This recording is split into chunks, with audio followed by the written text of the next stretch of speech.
Samantala, kumpiyansa si Justice Secretary Laila De Lima na mahuhuli rin sa lalong madaling panahon si dating police officer Cesar Mancao. Ayon sa kalihim, may mga tumutulong kay Mancao kaya mahirap itong hanapin. Alamin natin ito sa ulat ni Joseph Parafina. Inamin ngayon ng Department of Justice na nahihirapan silang hanapin ang dating star witness na si Cesar Mancao dahil naman sa may mga tumutulong dito.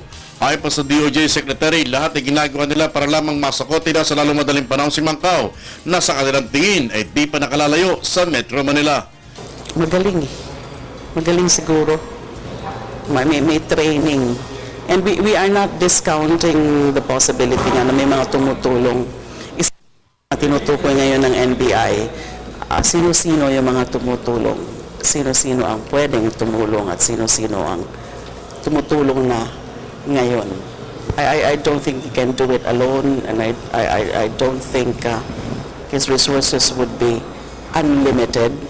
Sinadya ng DOJ na huwag na munang magbigay ng anumang update hinggil sa kinaroroonan ni Mancao base sa report sa kanila ng NBI. Subalit sinisiguro ng mga ito na mapapasakamayin din siya ng batas sa lalong madaling panahon. Hindi pa namin pwedeng sabihin yung mga latest but NBI teams continue to track him.